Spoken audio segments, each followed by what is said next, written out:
We're live, everybody. Welcome in. It's the Friday Community Forum. It is June 16th, 1:02 Central, 11:02 Pacific, 2:02 Eastern. Thank you very much for joining us once again. It is our year and 1 week anniversary, or 2 week anniversary. Was it last week that was our 1 year? It was I last think it was week. last week. Yeah. Time flies. Rodman, Mimi, Not Legal Advice, /Bob/Robert/Richard/Knob has joined us today. We'll start with our usual MMTLP update from Richard, and then we'll get into the topics of the day, which are community driven. And I'm very excited to get going. So Richard, kick us off, and then let's see where we go. Yeah, so MMTLP, naked shorting, means like shorting stock without any intention of covering. So it's an illegal act. MMTLP is the source. This week, the SEC, I don't know why, but they went after somebody, and Farzad sent me a link to it. They went after a company for naked shorting. So they acknowledged that it exists, but they appear to have selected a very small company to go after as opposed to something more consequential like MMTLP. At the same time, this is interesting because it affects all of us. There are a lot of people that are going after the SEC and Gary Gensler, who's the head of the SEC. And there's some legislation that was just introduced changing the form of the SEC. So as opposed to one person making decisions, there will be a board of 6 people making the decisions.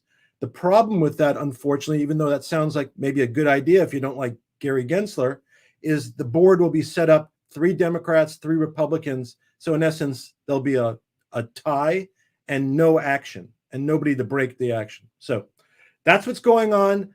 There was a proceeding in New York where transactional data was sought from FINRA that was turned down. So it's ongoing, 6 months plus. I'll keep you apprised. We'll see if the SEC takes action. Thank you very much for the update, as always. Where can people find more information related to this topic, Richard? What a moron. Not legal advice, KNOT legal advice. And by the way, if you do a live stream, don't do it in a children's format because there's no comments available, as I learned. Thank you. The trials of tribulations of being a YouTuber. Welcome to the YouTube world. All right, everybody, let's get our first topic started. Title of the video, Elon Musk, the CEO of Tesla, SpaceX, and 1,000 other companies, is on a world tour, it appears. He's visited a bunch of European countries here in the last a few months. And as of recent, he's been in France. So this is with President Macron, which I can't pronounce properly. So that was my horrible French accent, my attempt. And so there they are shaking hands, and I forget who it was. Somebody was trying to come up with a meme. Is like, I wonder what they're talking. I think it was Jeff Lutz. I think he's like, I wonder what they're talking about. So we have Elon in France. We also have another tweet as well where he was just in Italy with the premier there as well, and that's in Italian. But if you click translate tweet there at the bottom, we can have the English translation. So there's Elon and the president, premier, prime minister, somebody help me out, of Italy, talking about a bunch of stuff. Prime minister, thank you. Giorgia Meloni. So do people like her? Is there any, because you're our European ambassador over there. How is she viewed by Italy? Do you have any idea? She's fairly new. I really can't tell, but I think she's better than some of the previous ones. Italy is a very messy country politically. They constantly have re-elections and new elections and different parties joining together, and it's really messed up. I wonder if they're going to have a baby together. You know what I was going to say? My rumor that's so funny you say that. My rumor I was going to start today was they're dating. That's my rumor. These two are dating. It's obvious. It's obvious. They're not dating, but they discussed nativity numbers, and Elon, he couldn't resist having a kid in Italy, could he? Is this poor woman married before we start spreading rumors? My goodness. Okay, Prime Minister of Italy. Sorry, George. What's the marriage part have to do with having a kid? Come on. Oh my God. We're going off the rails like 2 minutes in. I love this. This is great. She's probably Catholic. Let me see. So it might be a big deal. Yeah, maybe. Okay. Well, Elon's there and was there in Italy hanging out. And I'm curious to get y'all's take on the recent trips.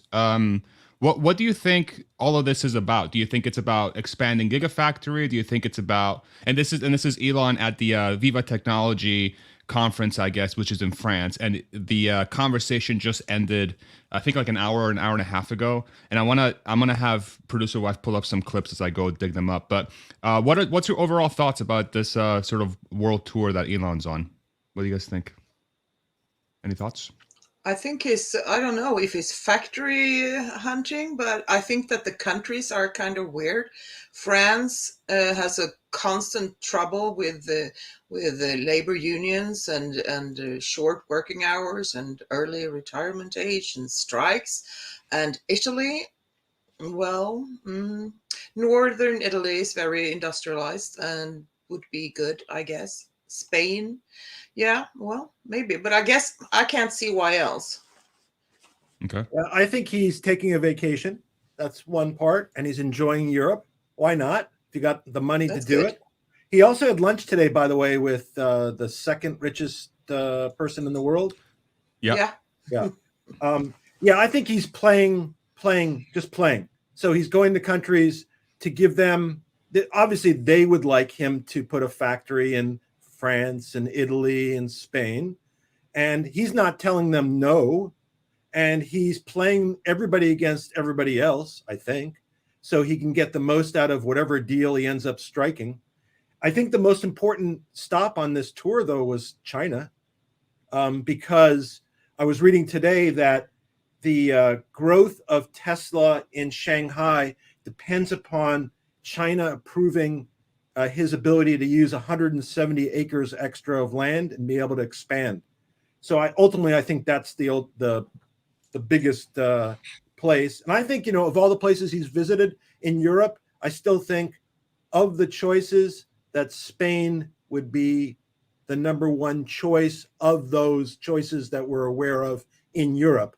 I'm not sure that Spain would be the first choice ahead of India, Mongolia, West Covina, whatever. But in Europe, I think, yeah, you have to be from California to know West Covina. Yeah, but I think in Europe, Valencia Spain, I think would be his first pick. Why do you think it's his first pick? I think they said that the setup, the support, the educational support in the area, the workforce, the geography, the amount of space. It was just a whole series of factors that sounded like it fit. Whether he chose it or not is another story, but it seemed like to fit the qualifications.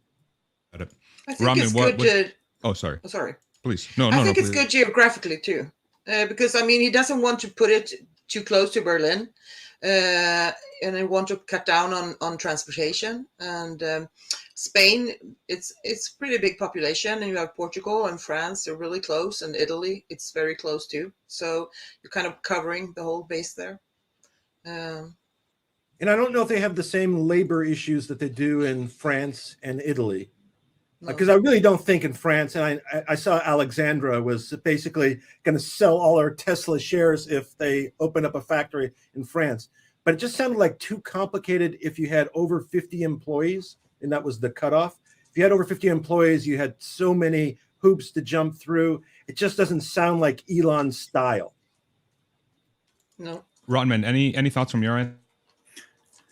Yeah, I guess he's shopping around for maybe another wedding partner for another Tesla Gigafactory. It's pretty obvious, but I think what's more interesting about it is, the timing of everything. So like he's just installed Linda Yaccarino at Twitter, and suddenly he has time to go and go on a whirlwind tour of Europe. I'm sure there's other things that he's talking about. I know we briefly touched on them besides the gigafactories, but AI and then the birth rates and stuff that I think he's interested in. Yeah, I don't know. It's interesting. What's interesting also is that tying back to what I was saying earlier, Ross Gerber has been he was in a Business Insider article where he was saying the entire last month of growth has been tied exactly to when Twitter, like when he handed over the reins to Linda. So I think it's an interesting idea. I mean, it's kind of hard to dispute or to even correlate the two. You can correlate the two things, but you can't assign causality of it. But it's an interesting point of view that could be debated. The other thing is, besides the gigafactories, they could be building, mega pack factories in all these places that are highly mechanized, don't require a lot of labor, especially as the robotic aspect of Tesla improves. And I think any country in the world could have a mega packer factory, because any country in the world, as probably Hans could testify to today, could use that as a source of power. Absolutely. I want a factory here now, yesterday. Yeah, I think what the one comment you made, Raman, about I'm getting schooled in the private chat right now. I'm going to ignore it for now. The one interesting comment about what you just said about Ross Rodman, about the stock price having correlation with Elon buying Twitter. I mean, I think it's also, I think the bigger driver, in my opinion, is the broader stock market is up. I mean, if you look at the last sort of the movement of the stock market in the last, say, 4 to 6 weeks, especially as this whole AI thing has been coming to fruition. But I think more broadly, it seems like a lot of companies are beating expectations during quarterly earnings, and sort of the tone around the Fed. We found out this week that they're pausing rates. So I think there is a lot of that. They're not pausing. A lot of that. They're not pausing. They're skipping. Oh, they're skipping. Sure. Fair enough. Well, I mean, it could be a significant difference if they resume. So, because during the speech, they said there's a chance that, so when they were giving their thing, just to get everybody up to speed, they said that it might be a chance later this year, if the data calls for it, that they'll look to potentially raise rates. I think they said up to 2 more times, something like that. Yeah, up to a terminal rate of 5.6%, and it's at 5 now, so they figured 2. But I agree with you, by the way, before you continue, that it could be all posturing, because he can't say all is good, because then he's going to be worried that it'll create another inflationary cycle, and he's got to kind of tamp down optimism to some degree. Yeah. No, I recognize that. But I do feel like that sort of positive momentum is probably, in my opinion, probably a bigger driver of the Tesla price movement than anything related to Twitter. I was on a space too with Ross and others. I think it was on the Wolf space on Twitter on Tuesday. And it was kind of a lot of the same things, like, oh, look, now he's got a CEO at Twitter, and now he's back at Tesla for 2 weeks, and all of a sudden you're getting these partnership deals and all this stuff. And I'm like, well, I don't think it's that directly correlated, but it is an interesting time. It is definitely an interesting time. And what's been interesting to me to sort of follow as this sort of year has been unfolding is that we started the year with very negative sentiment around almost everything, but especially Tesla. I mean, we started the year at $100 a share if you're a Tesla investor. Not the best start to the year, but it seems like since then there's been quite a bit of momentum building, and Elon Musk and Tesla have been in I would say overall a pretty positive. They've been covered in a pretty positive light. Maybe that's just the sources that I'm following, but there's been a lot of recognition around the achievements that Tesla has done, the partnerships that are starting to come to fruition because of those achievements. This world tour that Elon has been on, visiting all these different leaders from governments, and being welcomed sometimes very positively. The meeting from today with the Viva the Viva thing. The conference, if you listen to the crowd, I mean, they were very excited to have him there. Yeah. So I do wonder if maybe, and I was thinking about this at the gym this morning. I'm wondering if a lot of the concerns around Elon Musk as an individual, or the Tesla sort of story, where maybe there was a negative connotation to him buying Twitter and sort of it being a net negative force, was that super overblown? And was it something that's just like, it seems like I don't know. It feels like it's tipped the other way. I would love to kind of pick your brains on that and see how you guys feel about that, or if you don't feel that that's even worth discussing. Does anybody have any thoughts there? First, I can't believe you go to the gym because it really doesn't show. But that's Thanks. Just that's my opinion. Damn. But Look. oh Yes, it shows. Oh, There you go. Yeah. Impressive. Yeah. All right. Well, ask CM later. I just hide my guns, bro. I don't want to get suspended by the NBA. See? I understand. I think what happened was the recognition that Tesla is the king of the industry has now been accepted and adopted. And I think the issue now is just valuation, the valuation of the company, and whether FSD is gonna, when it's gonna work and what it's gonna be worth. And I know Elon said today, I think he said words to the effect that he didn't say it exactly how it was put on Twitter, but he said, most of the value he sees in Tesla is FSD, and whatever is happening now is nice, but it doesn't really reflect the value of the company. And he again reiterated that he expects it to be solved shortly, without being specific. But I really think that's the recognition they're the king, and everybody now is starting to bow down. And where it goes, we don't know. But we know that, Tesla, amongst other of those 7 tech companies, since, a lot of them since November, but they've all ripped. They've all gone crazy. Like, I know Rodman put out some tweet today or some ridiculous comment about Meta. He thought it was way over. I think you said it was way overpriced. I think I saw you say that. If you didn't say it, I'm attributing it to you anyway. But all those companies have risen, and Tesla has too. And it seems like we were all anticipating that recession. And, we've talked about it, whether Elon was overly pessimistic. But if I was going to say today, I think we had our recession already, that double quarter dip when they changed the rules and said it wasn't. And we're gonna escape the real recession. That's what it looks like to me. And I think like 2024 will be better than 2023, and 2025 will be better than 24. The bull markets generally run much longer than the bear markets, and the bull market apparently can go like 3-4 years. Bear markets less likely to go 18 months or less. So I think we've done it. Thank you. Anybody have That's any good thoughts? news. Well, sometimes I put my phone in my pants, and then my pants tweet. So I mean, that could be what it is. Sorry, Mimi. I think a lot of the sentiment changed with 2 things. Twitter getting a CEO. I think that matters because so many were relieved. Finally, someone else is doing that.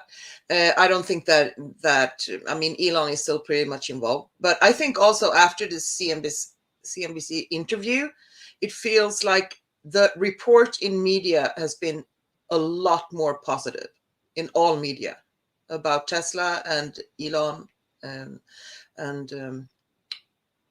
I think that's good. And now they're all wondering, is Tesla going to advertise here? We better be nice.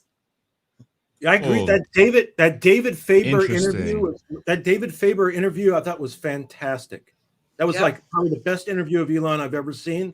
And he spent as much time as he could. And I think Twitter should hire him to do advertising for Tesla. The comment you just made, Mimi, is something I haven't thought of before. Is that could the and again, correct me if I'm wrong, and maybe we should write a poll. Maybe we should do a poll, producer wife. Do you feel, maybe we should ask this question to the broader community, do you feel that the coverage of Tesla has been more positive as of late? Because if Tesla has openly said they were willing to advertise, every single network would be, I think, extremely thrilled to have, or whatever media medium would be thrilled to have Tesla pay them money to show their ads. And they're probably more likely to get that advertising revenue if they are playing nice to Elon Musk and Tesla. I haven't thought of that before. I think that's a very curious point. And I wonder, I wonder if it's directly correlated. I mean, do you guys feel that the coverage has been more positive? I mean, is that, or is it just me? For sure. I think it's still some, because you still have the same bears out there. I just think there's more bulls who've come out and accepted Tesla for what it is. Mm-hmm. Okay. Yeah. Fair enough. I think it's changed. It's changed in media, and also there was this stupid article in Washington Post, and they're always trashing Elon. And usually, I spend way too much time in the comment field defending Elon, but this time, the first 20 comments, 19 were defending Elon and Tesla, and that was completely new. I've never seen that before. Yeah. The other thing is that the opponents, even the internal opponents, like Ross, like he was bitching and moaning, and that huge shareholder, the Asian shareholder that bitched on Twitter a lot, they've disappeared with their bitching, and I think that really impacts, in particular, us, who are sensitive to that. The owners of the shares of stock, and that's gone. And I think that's an uplifting to us as investors, and it gives us a more positive view, and maybe that passed down to media also. Well, having like a 80% run up in like a couple months, that also helps. Of course. Yeah, and I've also noticed, it seems like I was thinking about this morning too, is like, is there a correlation between, it seems like Elon is in a better mood as well. Like a lot of these interviews are very friendly, very jovial. He's cracking jokes, smiling, being more himself, it seems like. And I wonder how much of that is correlated to maybe everything is going well in his life. There are no major stressors. The company's performing well in the case of Tesla and SpaceX and all the other companies. So I wonder if there's anything, that can be taken away there, given that he's such a public figure.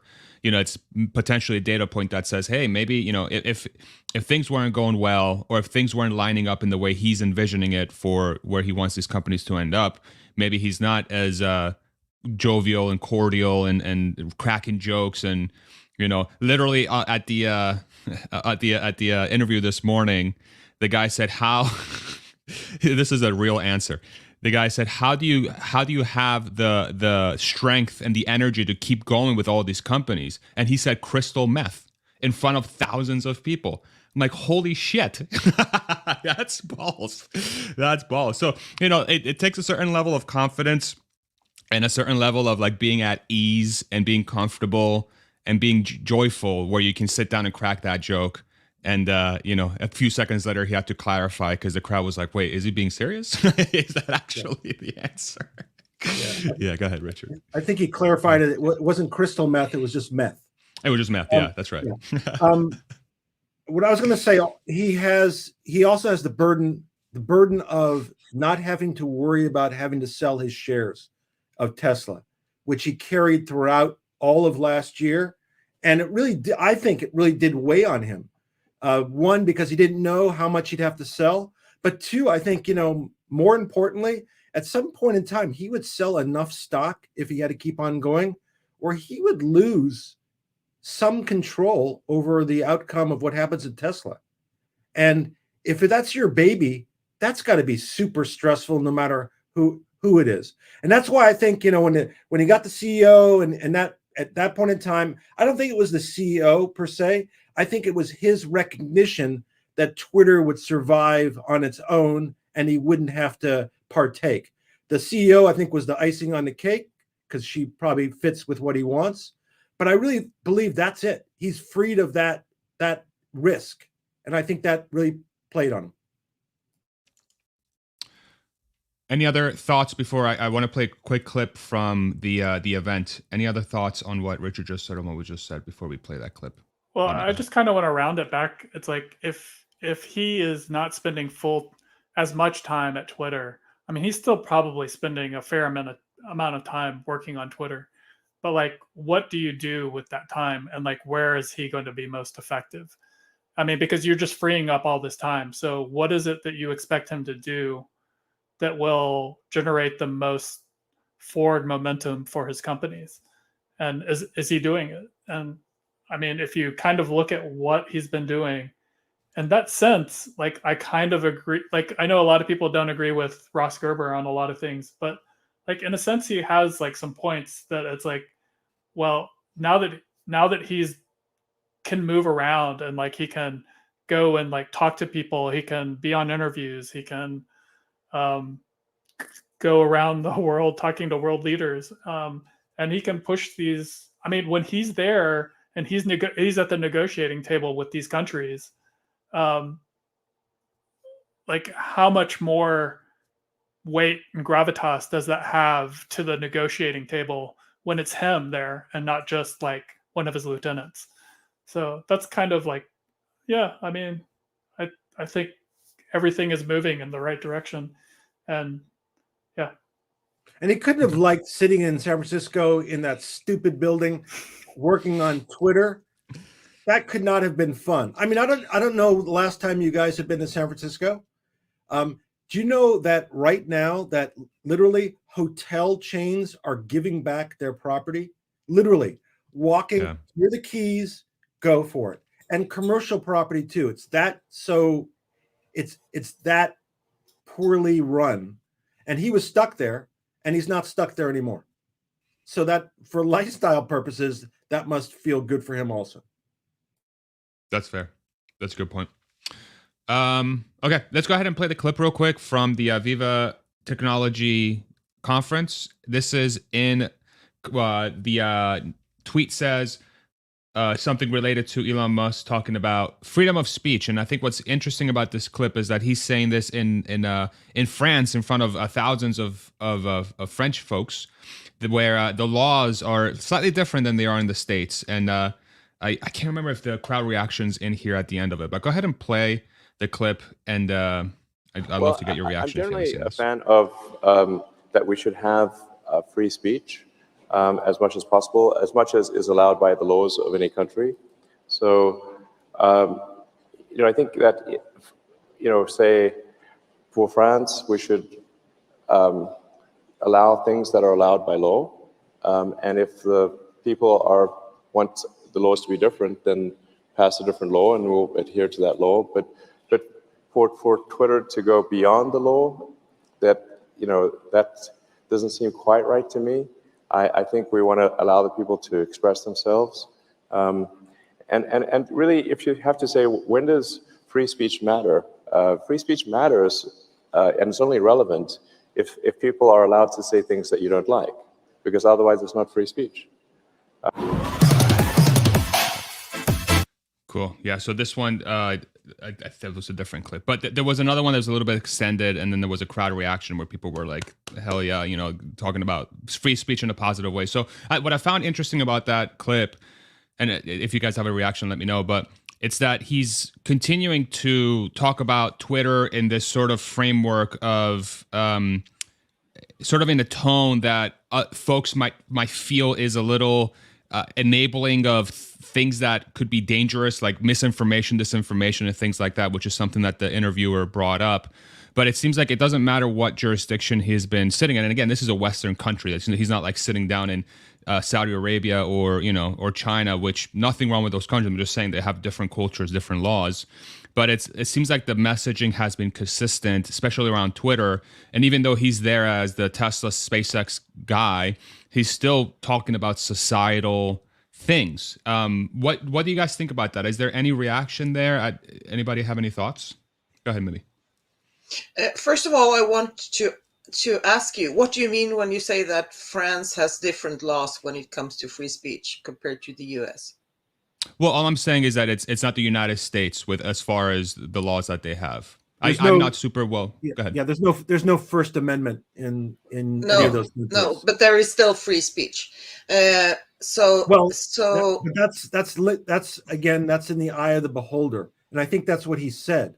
It's according to the law of the country. So China would tolerate less than France would tolerate. Yes, absolutely. And second of all, I just want to say, yes, there is something wrong with China and Saudi Arabia as countries. when it comes to free speech, definitely.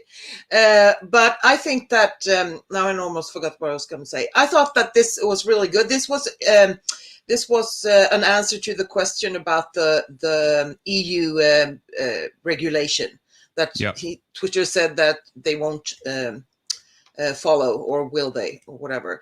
And I thought, I mean, I'm kind of against allowing everything, and but the way that Elon phrased it, I thought it was really good, and it went on, like you said, a longer thing, but that as long as I can say whatever I want, and that means that other people can do it too, or other people can say stupid things, so I can do that too. So I thought that was correct. But she also raised the question about bullying, that there is so much bullying, kids are being bullied, and what he thought about that. And then Elon was very clear that they are trying to do everything they can to not promote those tweets, to give them low ranking. And I thought that was good. So I really agreed with Elon today. I've been disagreeing with him a lot about the fine line. It's really difficult, I think. I think that there's a great danger with disinformation, and especially if there are certain governments or more official institutions doing it on Twitter. But I also think that people need to develop a more critical thinking. So what did he say today that was different from what he said in the past that made you feel this way? Well, I think that, I don't know. I think that he really felt so, I think he felt so sincere about it. And I think he was just calmer and more sincere. And he said that we follow the laws, and that's obvious, but that people should, it's good that people are allowed to say what they want, and it's good that people are allowed to oppose them. Mm-hmm. Okay. Rodman or Richard, any thoughts? Oh, Rodman, go ahead. Yeah, I mean, this is a tough one. Like free speech versus disinformation versus, there's just so much areas. I mean, this isn't particularly my wheelhouse, but I've been trying to get into more of it, like into discussions about it. And I mean, I noticed that like Matt Smith had posted something about how he felt that like fact checkers were like they were biased, and that there's this idea that, you know, like fact checkers are more like rating, like movie raters than they are like unbiased things. And like you have these people telling things and saying things, and it may not be easy to figure out what the real facts are, right? And I think that was, in my mind, like what the benefits of like fact checkers are. But I think one of the things that's interesting about Twitter is that if you can have a service like Community Notes, where, you know, you have a real spectrum of ideas contributing to this thing and voting on them, then that's very powerful, because, you know, you're getting consensus across a wide range of people, instead of just you know, the New York Times fact checkers versus Washington Post fact checkers versus someone else's fact checkers, right? So I mean, yeah, I think I don't. It's hard for me to understand what the EU's criticisms of Twitter are, when like I see these things in place and it seems like they're working and they're better than what's come before. So I mean, I just don't get it. So like, if someone can help me understand what Twitter is doing wrong in the disinformation space and the bullying space and stuff. I mean, I do see bullying, but like I don't know. I guess I just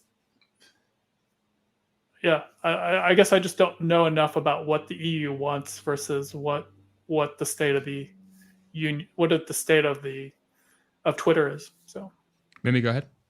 But I don't think that they have criticized Twitter as it is now. They want Twitter to sign this new regulation, and Twitter hasn't done that.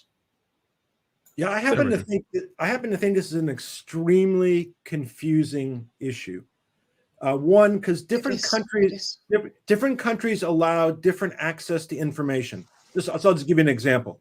So if you're in Israel and there's a bombing, the press aren't allowed to go to the site because it's deemed to be it's against the interest of the military because it might give out information.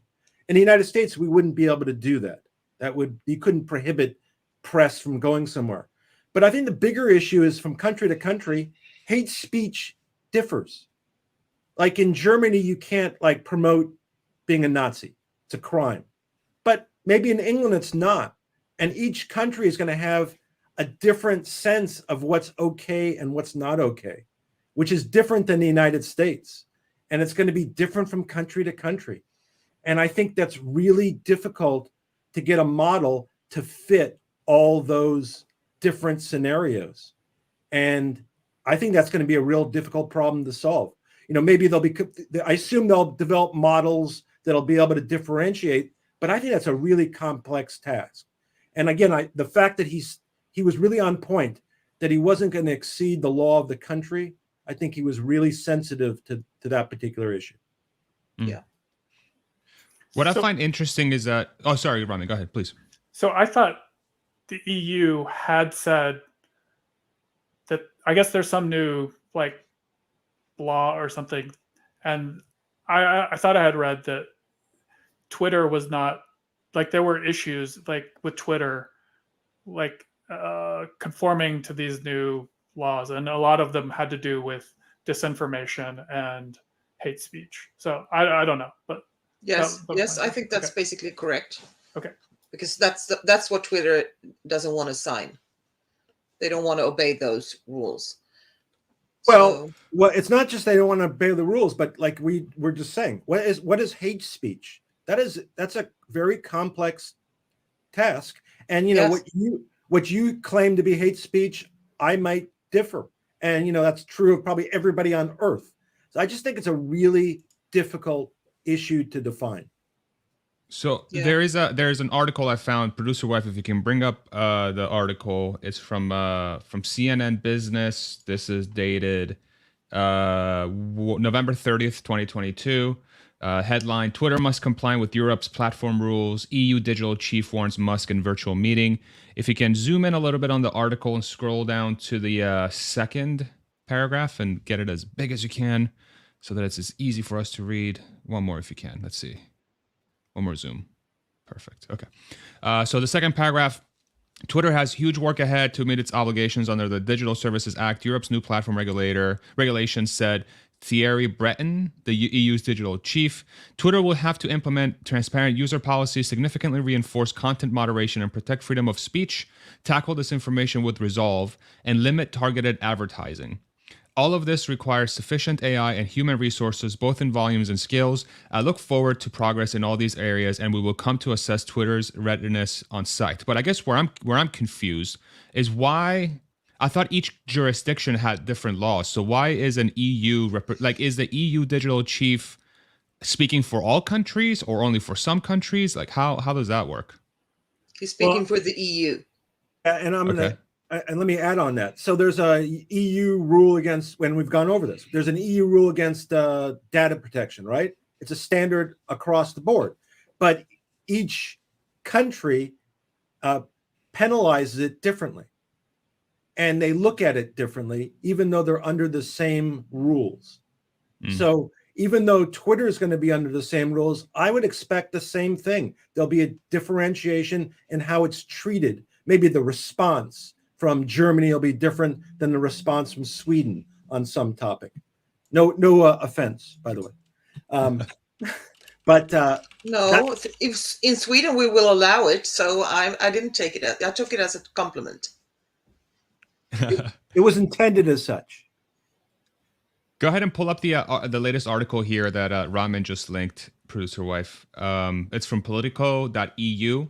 Ban France digital minister Jean-Noel Barrot threatens Twitter block following EU rules. So this is dated May 29th. Real quick, we'll read a couple sentences here so we can get all up to speed. Zoom in a little bit more for me if you don't mind, so it's a little bit easier. And this will not be up to different countries. If the EU decides to ban Twitter, it has to be all of the countries. So all countries. So if the EU says, so the EU governing body says no more Twitter, and even though the UK might want it, well, the UK is not part of the EU anymore, right? No. They Brexited, No. right? So, but if Spain wanted it, if the EU says no, Spain can't have it, basically. So that's basically interesting. So, but it's also different it's also a huge difference between the different countries, how much they obey. But they were also talking about a huge fine, and that fine would be determined in the EU court. but why does the EU get to decide what each sovereign country does when it comes to media? Because Was that's that part why of the we joined agreement? EU.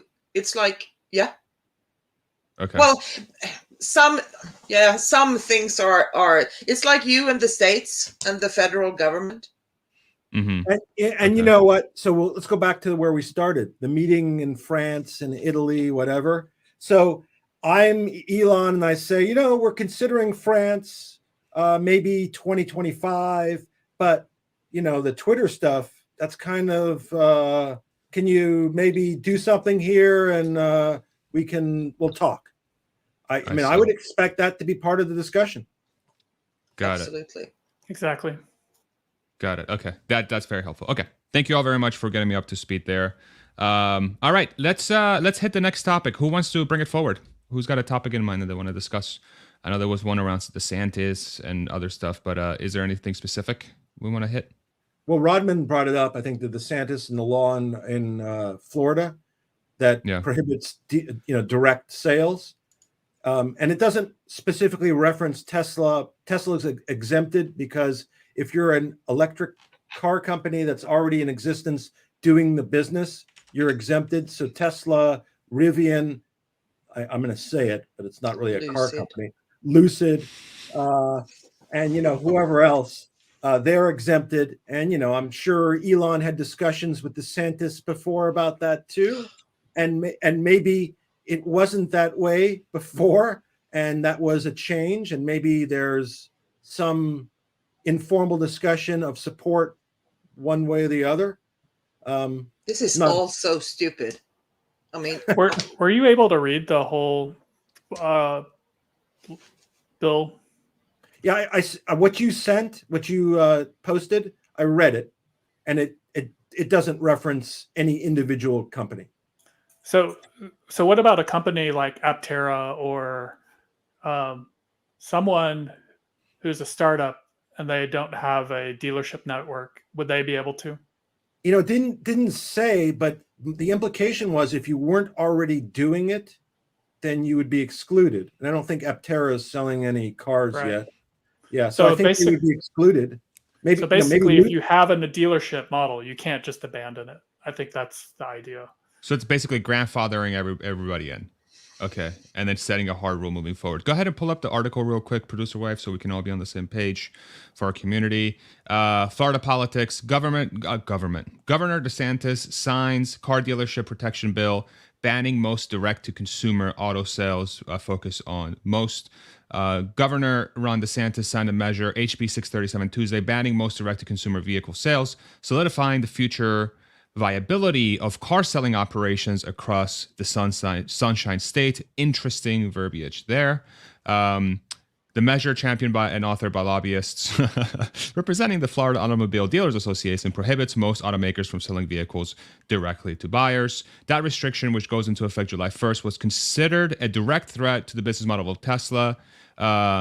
But as Florida politics noted previously, lobbyists, including Taylor and Jeff of Tallahassee-based Capital Alliance, hammered out a deal adding language to the bill that should keep Tesla galleries open, which kind of speaks to the grandfathering. Now, does that mean that if Tesla decides to, can they open new dealerships? Can they open new facilities? Or are they just stuck with the 7 or 8? Or do we have to dig deep in that? I think the laws, they're exempted, so they could do whatever they want, Whatever they want. Not whatever they want, but, within reason. And I wonder, by the way, if there's any additional discussions about building other facilities in Florida. Again, you could build a megapack factory in Florida. You could do. So I'm wondering, if there's an exchange, if there's consideration for that special treatment. Mm.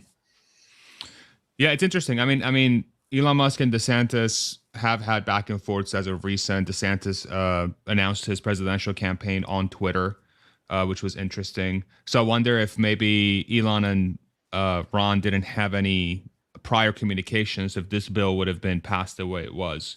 I'm wondering if maybe it was a little bit more restrictive. But what's interesting about that, though, is that Tesla, there are a lot of Teslas in Florida, y'all. I mean, that place is covered with Teslas. So it's interesting that this bill got passed at this point, which it's just so funny to hear that, these states that claim to be super free market pass all these restrictive laws. That blows my mind. Completely blows my mind. Yeah, and it's anti-consumer. Yeah. It's also anti-consumer. It just drives up the price. Yeah. Oh no, they're protecting the consumer, don't you know? Yeah, they're protecting their high prices. Yeah. I had an interesting experience, just kind of about what you saying in terms of being turned. So I follow some guy. His channel is Money Investing. He's in India, in New Delhi. Really smart guy, young guy who does a lot of analysis. He likes Tesla, so it's a significant part of his portfolio. He came out to California for like a week. He said, and he was really pro Tesla. He came out for a week. He listened to people talking about Tesla. He saw the number of vehicles, and he said at the end of his departure, and he's a very straight guy, analytical. He said he was a full-on Tesla bull after leaving California, just to see the number of vehicles on the road and to see the sentiment in the population. And listen, California is split, right? Half the people probably hate Elon and half love him, but they love the product. That's the part they're not split on. Yeah. That momentum. One of the feelings I have, I love how producer wife is experimenting with a different. What are they called? What's the name of these? Lower thirds. Yeah, I guess it's what it's called. There's like a CH word. That's Chiron, something like that. Anyway, English is not my first language, as I'm sure everybody can tell. I forgot what I was going to talk about. Somebody please take this. Yeah, so Farzad was going to talk about something, but he forgot. So I'll bring you up to speed. Thank you. Thank you. No, it's okay. The positive momentum. So you would think that positive sentiment in California that he experienced with all those cars out there, everybody talking positively about the product, that should only continue to exponentially grow as more and more Teslas flood the market, right? I mean, Q2 looks to be another record. I think a lot of folks are projecting above 440,000 deliveries for the quarter, which would be almost 20,000 more than the previous quarter. Interesting to see where the profitabilities come in. And it's right about that time, in about a week and a half here, we're going to start seeing a lot of content around quarter two, which I'm very excited to make. But go ahead, Richard. Yeah, Troy was over 450. He's at 450 as of June 13th and growing. So I think we're going to exceed 450. That's not correct. Crazy. No, he wasn't. I don't think so. As of June 13th, he put out a report. I thought he put out something today. Yeah. He just put up something this morning. He's not. Oh, okay. Well, I saw one on June 13th where No. He just, well, I mean, this is his paid one, but I don't want to disclose his numbers, but it's not 450. I'll just say that much or above. 2 days ago, it was 443. And that was up from 439 June 2nd. Yeah. So, and it's not over 450 now either. Maybe you're following the fake Troy. Have you checked? Are you sure it's the real Troy? No, this is the right one. It was the real fake Troy. Troy Tesla. It was a Twitter, and everything's on Twitter is correct, but it actually cited. Yeah, so maybe it was just incorrect, or maybe my eyes don't work. I saw no community notes, so must have been correct. Yeah. Go ahead, Raman. So going back to DeSantis, there's a bunch of people misinterpreting this article. The one thing that kind of that I was questioning is someone said that Elon was contributing to DeSantis's campaign, like monetarily? Does anyone have any, like, is that just made up, or like, I've never heard that before. I haven't read of anything, but as a private citizen, I don't think he has to disclose anything, does he? Yeah, and he's limited about how much he can give, so it's Yeah. not going to be material anyway. My guess is he's giving everybody a little bit. I think DeSantis is getting some. I think RFK Jr. is getting some. I think potentially Biden's getting some. Potentially Trump is getting some. I think Trump is not getting any. You sure? Yes. How do you Elon know? is a genius. He does not give Trump any money. Okay. Mimi loves Trump. Can you guys tell? Even more than Warren. Shout out Warren. Yeah, I think it's I haven't really read anything as far as who he contributes to, but he is a private citizen, so I doubt we'll find out. He might openly come out and say, "Hey, I'm supporting this guys." I know his buddy David Sachs from All In. He's fundraising and supporting both RFK Jr. and Ron DeSantis, which I think is a interesting, healthy thing for the politics lately in the U.S. in my opinion. But I don't know anything outside of that. Somebody has any info in the comments, let us know. Yeah, I think it's all unhealthy because I don't Okay. really think Yeah.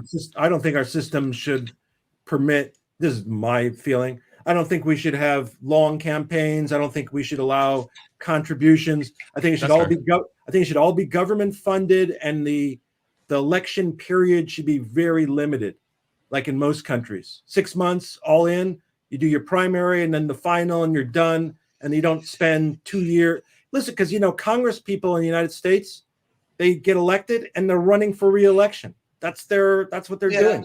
Raising money and running for re-election. I think it's really effective. I think that's fair. Yeah, I think it's the context I was saying healthy in is healthy. It's better than just going all in with one candidate. At least you're supporting two different candidates on either side. But I agree with you that the overall system needs a lot of help, and it's not optimized for finding the best candidates, especially when you have close primaries and only two parties. Like, it doesn't make any sense. It's almost impossible. Because any And now we have genius, 4 white men. I was going to say, any genius without money is dead, right? I mean, the best people could maybe not have money or not have access to money. Yes, and they have absolutely. no access to office. So true.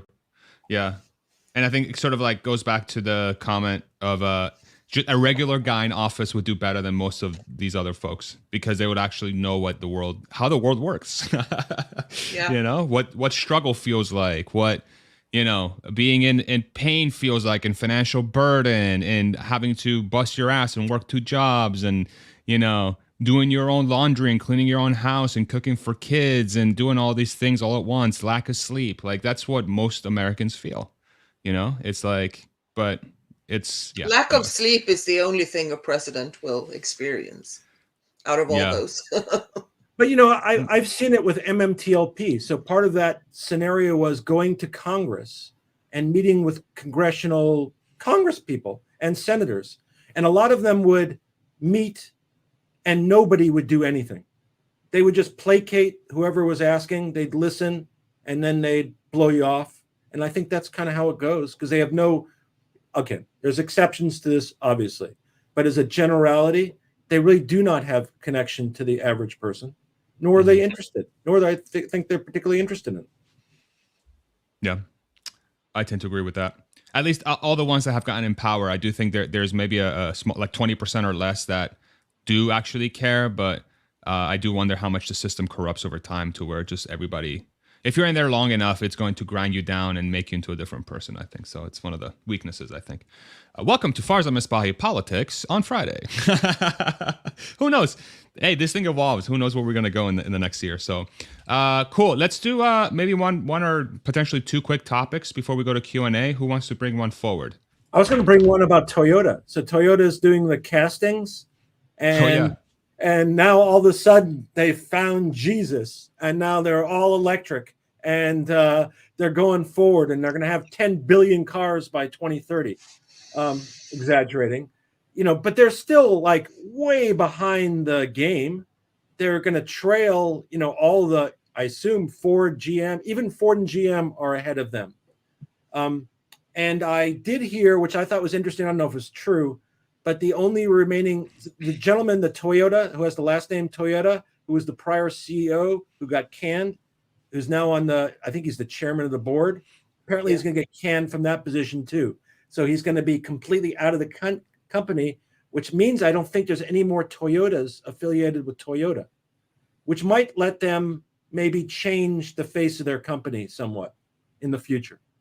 But I found their kind of their sudden change kind of ironic, and they're in deep doo-doo because they sell to China and they're going to lose that market. And I also saw a photo today, since I'm speaking about China and has nothing to do with what I'm saying, but I saw a photo today of this huge space that had electric vehicles, which are the vehicles in large part that BYD was selling to its dealers, but the dealers weren't selling. So they're just sitting there. So from BYD's perspective and their finances, it looks like they're doing great, but their products are just sitting and literally, I think the article said, literally rusting away.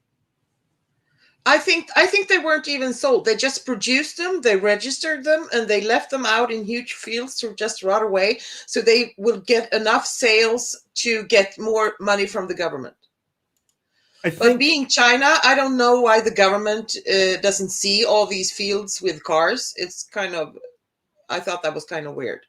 Well, I think it's they actually do sell them to the dealers, and the dealers get stuck with them because it lets them promote the fact that BYD is selling X number of units when they're not thousands really. of them. Yeah, no, hundreds of thousands, hundreds of thousands, really.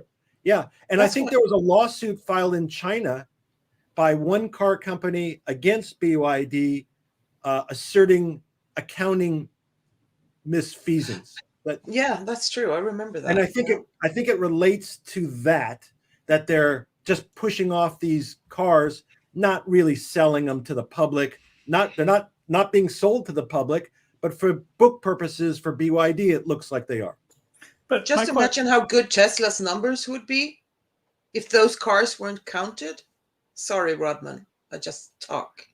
But how would this be sustainable? If I'm a dealer and I'm buying like $50 million worth of cars and I'm just throwing them into a parking lot, like eventually I'm going to run out of money, right? Yeah. So I don't see how that's sustainable. And you're right. And part of the Chinese model is they had too many dealers, too many OEMs, and it's a way for them to reduce the number, so they end up with a proper number to service their country. And I think they're fully aware of it, and they know that, because I think I read not about this one prior, that there were literally hundreds of dealers that were going to go out of business, and they were aware of it, but they couldn't make any money because they couldn't sell the cars, and they were obligated somehow financially in that transaction with BYD, so they couldn't make a go of it. So I agree. It sounds counterintuitive, but China is not United States, and they have their own thing going, and they have their own economic problems that are severe enough. I just read today that they're doing another round of basically quantitative easing, where they're going to just flood the market with some more money and allow the purchase of second homes to try to escalate their economy. Just imagine how bad it is for the environment to have all these cars unused, 100%. standing there. It's unbelievable. Go ahead and pull up the video real quick that I just linked. Ronman, go ahead. Sorry. And Buffett and Munger, I wonder if they know about this. Right. Don't even get me started on that. Make sure that the video is on mute. I'll go into like a rant as to why Berkshire Hathaway should buy Tesla for the next half hour. Go ahead and pull up the video. Make sure it's on mute and just play the first a few seconds of it so folks can see what we're talking about here in relation to BYD. Again, so it's ooh, that was a cool view. This is in reference. So this is rewind it all the way back, all the way back. Yeah. All the way back. Yeah. So this is apparently in China, there's a field of just a bunch of BYD sitting, and they're all registered, and I guess documented as sold. but and there's a gentleman speaking Chinese, and this is sort of a video of a person, and we'll make sure to link the video in the comments below so you can kind of go check it out for yourself. But apparently there's thousands of BYD cars just sitting in a lot somewhere, with register plates marked as sold, but doing nothing. So the one of the conclusions that the video person, the person who's created the video, comes to is that, hey, like the company has created all these cars, this gentleman, and they're just kind of counting the cars are sold when they're not actually sold. But I think, I don't know, that could they just be in a holding lot? Could it be maybe they're waiting for a part that hasn't been manufactured yet? And I get that them having license plates on is strange, but I encourage everybody to check out this video themselves. I haven't finished it yet, but I have heard of it. But I think this is in reference of what the panel is talking about. So any additional thoughts? Thank you, producer wife. You can take this off the screen. But yeah, did you guys want to add any more color here? I was going to say that this is new.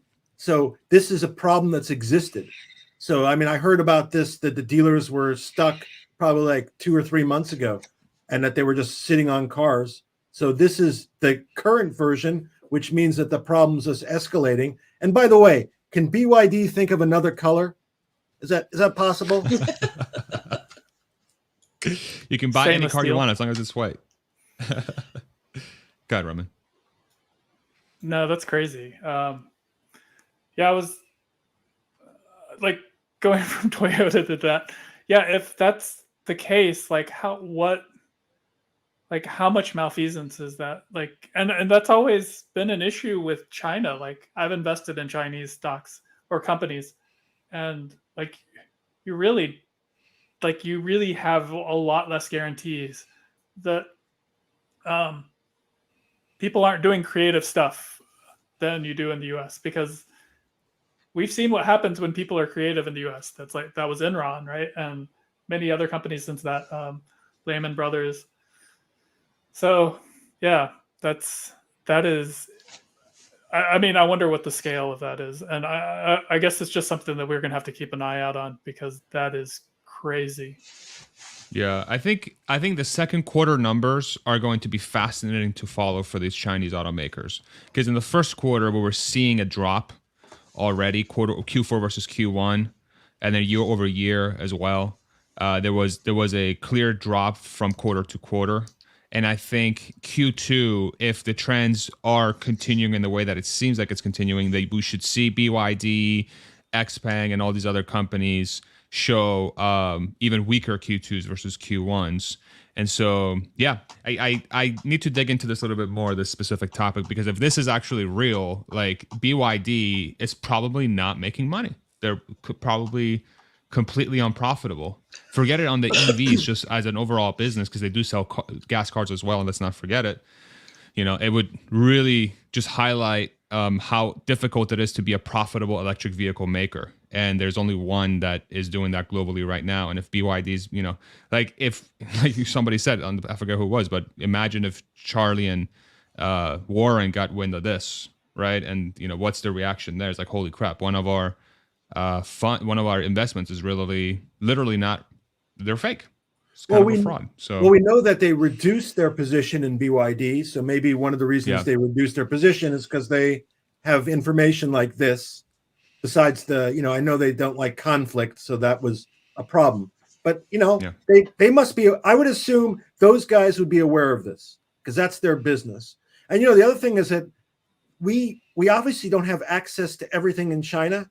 So we saw that field because somebody happened to take a picture of it. But China's a big country, so I'm guessing there's other locations like that where just cars are just loaded up. There were several fields in the movie. There were several fields. Several fields. Okay. So I just want to warn, because this is the kind of stuff that Tesla Q accused Tesla of doing, right?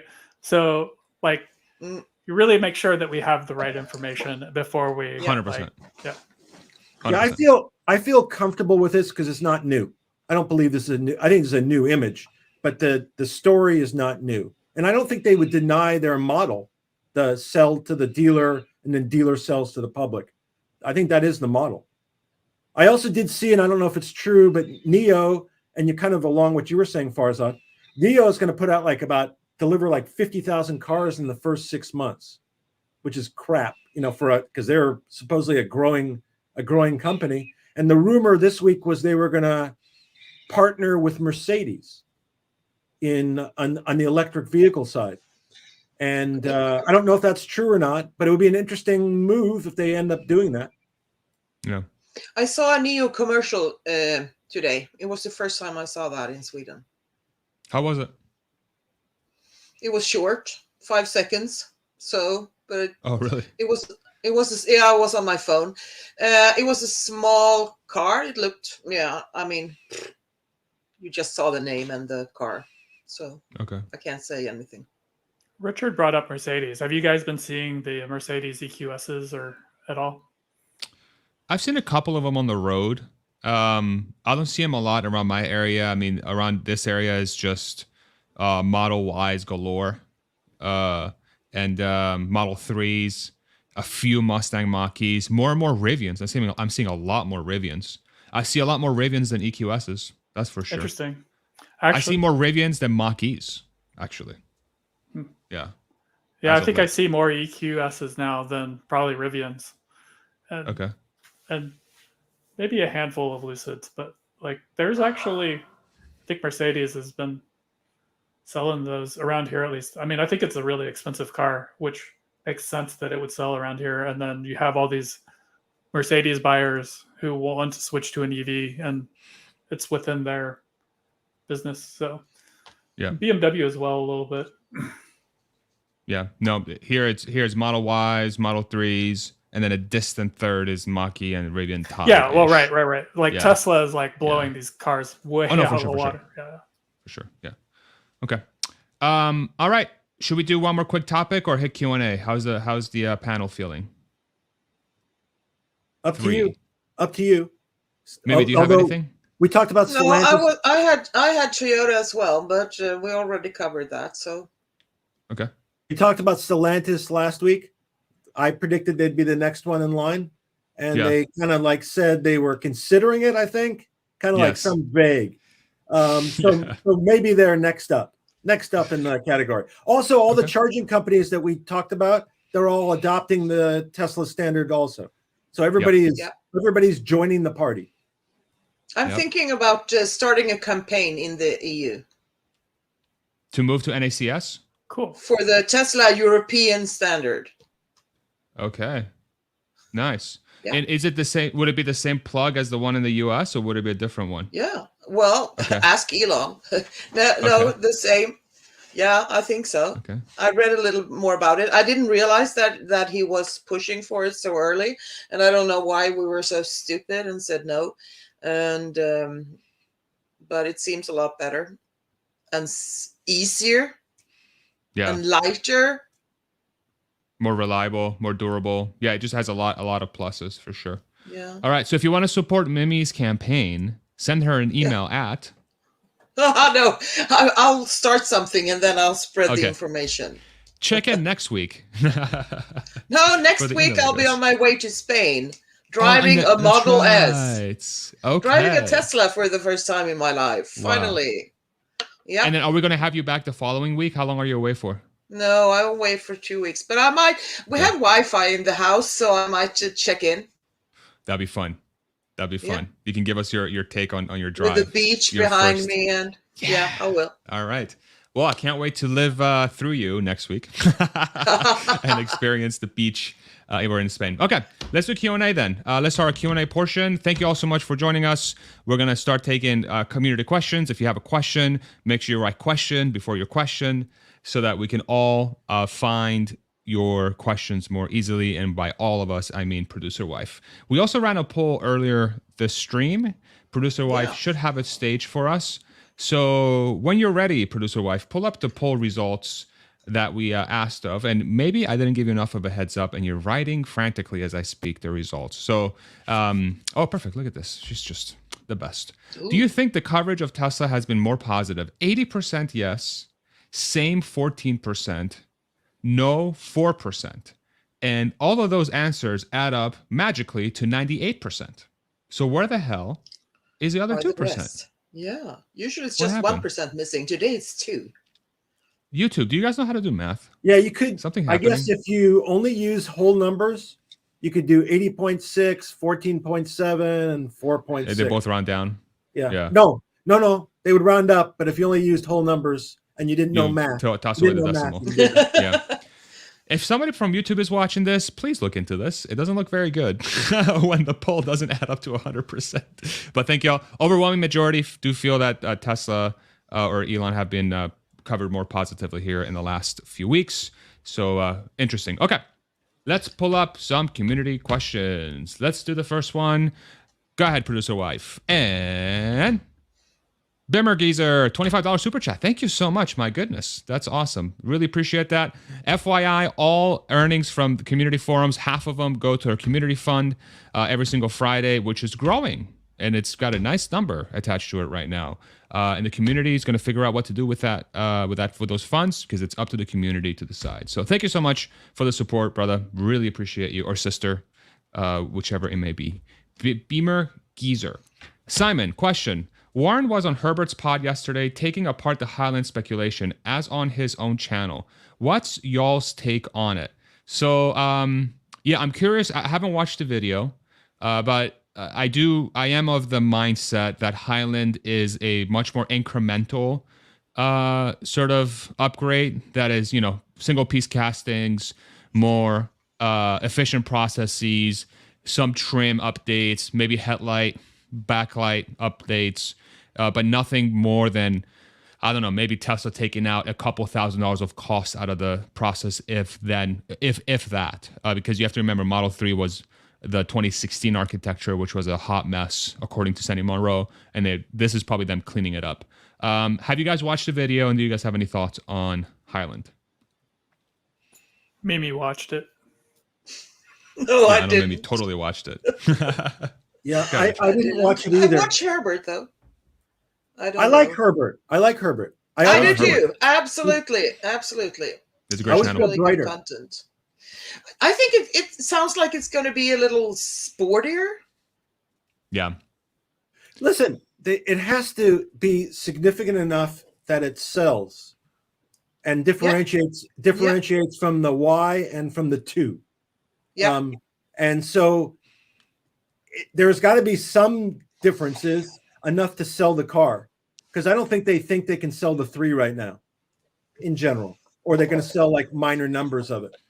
So I think there will be at least enough of a distinction to make it at least a refreshed or fully refreshed model.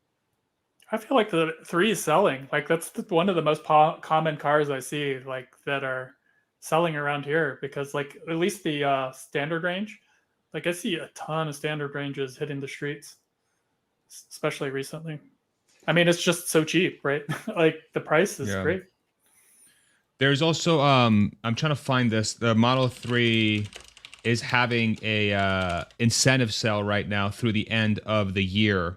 The end of the month, excuse me, through June 30th, which I believe lowers the price in the United States. And I think abroad they also have some different like insurance subsidies and stuff in China, I believe, which I think points to either a quarter end push, or I think what could be more likely is the release of the Highland project and actually getting these cars on the road. I agree with what Richard said. It's definitely it has to be positioned so that it sells relative to Model Y and Model 2. It is still selling, but I'm guessing that once 2 is out, the incentive for Model 3 right now versus Model Y, in my opinion, is more range, slightly cheaper price per mile from a fuel perspective or energy perspective, a little bit better driving dynamics, but it's not that massive of a change, I don't think. I think the Highland's going to really hone in on that sporty stuff and create that vast separation between the two. So I agree with Richard there. Anything else there for Highland? 1, 2, 3. Okay. Are we sure, by the way, Richard, that's the correct spelling? I still don't know. Is that the correct spelling of the Highland as opposed to Hyland? I think that was what it said in that old list that they found. Okay. With a little note, Highland. Yeah. Next question. And damn it. Tommy, thank you so much for supporting the channel. That's why he's got a little symbol right next to his name. Thank you so much. When Elon visits all those EU VIPs, very important people, do you think he has some sort of agenda, like a list of items to check? And more importantly, who plays whom when they battle it out on Mario Kart? Interesting question. I don't know. I never thought about that. Do you think he goes in with an agenda? I mean, he has to, right? There has to be a priority list of have to talk to them about gigafactories, that I want to, grow the company. Definitely AI, definitely birth rates. I would be shocked if he didn't. Twitter, right? Yeah, I would. It has I to would be. think even the planning. When he decides to go someplace, there's already an agenda that justifies the trip, and then he'll formulate it more specifically when the time comes. But I don't think like his trip to China was planned 3 days before he went to China. I think it was planned, like 6 months ago, and the time comes, and he has. I would be shocked and disappointed if he didn't have an agenda. Yeah. But do you think that he calls and says, "Hi, I want to come"? Do you think that they call him and say, "Please come here"? I think No, Rodman called. Yeah, I think course. Ramen definitely called for sure. I think what it is that all these countries, if I were to guess, all these countries probably had, I'm sure they reached out eons ago, months ago, years ago, in some cases, like, hey, we would love to host you when you're ready. We would love to host you when you're ready. And I think this is just that, in my opinion. But he was already out there for that conference, right? Yeah. Right. But, and what country would not want a Tesla factory? Probably, Exactly. the only other company I would think, if you told them you're going to put an Apple factory there, they'd probably be equally as excited. But other than that, everybody would like the Tesla factory just for the job creation and the monetary creation. Yeah, couldn't agree more. Economic powerhouse. Tesla's becoming quite a large economic powerhouse, and it's in the interest of all jurisdictions to have a facility from Tesla, because at the rate that it's going, if you look at every other project they've built, it's guaranteed jobs, and it's guaranteed economic activity, and it's guaranteed positive cachet and bringing talent to your area. It's, so the list keeps going on. Robust assistance to the local schools. There's a lot of positives tied to that. So I agree with 100% there. And I think Elon plays Wario. Okay. He has to. I mean, he played Wario at the freaking SNL. Either that or Princess Peach, right? Who plays Cart? Who plays Cart? Andrew Karp does. Next question. 2 out of 10, Richard. Come on, bro. You can do better. Next one. And Oscar, question. Why don't other countries ask legacy automakers to make their factories in their countries like they're doing with Elon? I mean, I think they do, but it's probably not nearly as public. It's probably a lot more through, back channels. I mean, or they already have one. I mean, you have to think about it. A lot of these legacy automakers are already quite large, and they've already, have placed their bets. So I don't know how much more growth there is for those guys. How do you think about that? You need growth companies, right? Sorry. Yeah, I mean, it's just like you're saying. You need companies that are growing their business to actually want to install those factories, right? And who's growing? I wouldn't like to have a legacy automaker not making EVs in my country. It's going to cost us money. Yeah, I was going to say, how does Ford afford to build a factory in Spain? When they're like, they don't have the capital to do that. They got to just make the best of what they have now, and to maximize that and keep their economic status. I think that's a dance. Yeah, they also do have factories overseas. It's just you don't want to build new stuff when you have existing stuff already like on the verge of maybe, I don't know how Ford is doing in EU anymore, but it also would depend if they had demand for the product sufficient to have 2 factories, and they don't. So Tesla can build another factory because they're going to do it based upon their calculation and what the ultimate demand is going to be, and they have the free cash flow to do it. Yep. Yeah, exactly. It's the cash flow, and you have the growth signaling that you should continue growing, right? And if you don't have that and you're kind of in a stasis mode where you're thinking that I'm going this way. Yeah. So your ice business might be falling off, right? And then your ice business still hasn't made any traction. So like overall you see your business contracting. Yeah. Most countries have their own brands, even if they have changed owners. And I Right. think they're protective about those. They don't need any more to take care of. That's a good point. That's a real good point. Real quick, before we go to the next question, I do want to make everybody aware that there is an event on July 29th through the 30th is the Tesla Takeover 2023 event. And John from Tesla Owner Silicon Valley had a preview on Twitter. I definitely want to encourage everybody to go check that out. We'll post a link for that in the comments section. And then scroll down for me a little bit. On that same link, you can find tickets to the event. And May Musk will be the keynote speaker on the second day on Sunday. There's also other speakers as well. If you want to scroll down a little bit more on that thread, if you don't mind, down to the speaker list and go ahead and click on that picture. Ooh, Here's a facade. bunch of speakers. Yeah, look at how big my head is. My God. Go ahead and click on that again, babe. There's some folks at the top and the bottom. I think that's correct. That's going. May That's Musk- going to the gym. Yeah, Increasing the size of your head. Only my head's getting bigger, nothing else. It's Go crazy. ahead and click on the You're picture above again. Ryan. What's that? So many good people. It's crazy that you're above Ryan McCaffrey. Like Ride the Lightning. What do you mean is above? Like your head is like higher on the list than Ryan. It's whatever. So then we have May, Sandy, Kim, Gary, Kevin, Ross, and then we have Herbert, Bearded Tesla Guy, Ryan McCaffrey, Tesla Joy, Ricky Roy, Ben Schaefer. Go ahead and scroll down from a little bit. Tesla Raj, Kyle Connor, Tesla Flex, K10, John Stringer, Amy, Brian, Reese, Alexandra Mertz, MS Ty 2. Ton of great speakers. Make sure you go check it out. An honor to be part of that panel, and hopefully I get to shake May Musk's hand and maybe give her a hug and a kiss. Who knows? Who knows what's going to happen? But very excited to go to that panel and meet everybody else there as well. So yeah, make sure you go check it out. I'll have a link on that for that in the comment section below. Producer wife, make sure to share it and definitely go listen to this space as well. Thank you, John, for making this happen, man. Really appreciate you. Tesla Owner Silicon Valley. And maybe a couple of members of this particular foursome will also be there too. Yes, maybe we'll finally. I'll finally meet more folks in person from the community. I've already met Rodman, so I'm tired of him. I'm over that. Get out of here. Get out of here. All right, let's pull up the next few questions, and then we'll wrap this sucker up. And Beach Crow question: in a recent Reddit poll of Model Y owners, 80% prefer stocks to buttons. Many EV shoppers question the touchscreen. Would removing stocks in a 3 or Y refresh be too radical and lose Tesla sales? How do you guys think about that? I don't think so. Yeah.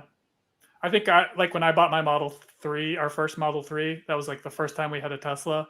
I was worried that like you didn't have the screen in front of you, like the main binnacle, I guess they call it. And then like having the speed over here and like have all the buttons on there. I was like a little bit worried about it. And then someone told me it's not a problem and I got used to it. So I think it's one of those things that you get used to. But the one thing that I would say is like the buttons on the Plaid, the electrostatic buttons. I think those are a little bit more of an issue. Like if you want to hit the horn button, you really want to hit that middle part. So I can see that, but I think people would get used to it. Richard, maybe any thoughts? I have no opinion other than what the cost would be. So I don't know how much it would cost to do that. And that might be determinative of whether you did it or not. Yeah. It would reduce his cost, right? Less stuff to install. Right. It seems like you can tell your Tesla almost anything to do stuff. Yeah. Because today, what do you use the stocks for? The blinker? Yeah, and that drive and rear. Is she referring to Tesla stock? Stock. 5 out of 10. God. Improvement. Little I'm a off your game today, foreigner. Richard. You Come should on. be nice to me and don't be mean to my accent. My God. Well, I take that as a compliment. If my English was worse, you would be nicer. Your English is fantastic, really. I can barely speak English, and that's my primary language. So Yes, you I'm can. always amazed at Europeans' ability to speak language. Well, the Agreed. stocks have been up, so you must be feeling Richard. Next question, please. Ooh. This is yes. All right, pawn game. We need help. Ooh. Although the Richard one was pretty good. I'll give you that one 7 out of 10. Matt, question. Odds the Las Vegas Loop starts using driverless this year. So there was just a approval of of expanding it. I think this broke about a couple of days ago. This year, maybe. I mean, who theorized that would be the first place where this would happen? Was it Rodman? Was it Richard? Yeah, it's one of you guys. What do you guys think? I mean, Richard, I know your answer. Yeah, I mean, I don't know if I said December, so it's possible. I know that they advertised it'll go from downtown to the airport in like 12 minutes, 15 minutes. So it's obviously they're going to do it, and I know it's set up to do like 37 different stations that you could get in and out throughout Las Vegas itself. So they're pushing. They have a bunch of new sports teams. They might have new tax revenue also. So I would say December 2023 or sometime in 2024. Okay. Matt, are you asking because there's a sports book where you can actually bet on this somewhere in Vegas? I don't know. If they're not planning to, I think they should. It's about time we try it out somewhere. I think there's a 50% chance that there's a sports book nearby. Okay. But I think the odds are. I think it's a 80% chance that yes, they will do it this year. Yeah. Not betting advice. I mean, we're in Vegas. Come on, you can bet on anything. From my perspective is if they have FSD ready to try it in some jurisdictions, then it will definitely happen in Vegas, 100%. So they'll be one of the first ones. And that's also isn't that the easiest test also? Like you go straight, no traffic. That seems like a no-brainer, really. Yeah. Yeah. I'm sure Tesla has the data, right? Like they must know how many times that a driver has to intervene. And like once it gets to a point where they hit a place where they're just so certain that it's going to happen, then they're going to submit it. Say, look, this is almost driverless. And Vegas does have driverless cars, right? Yeah. So. Yep.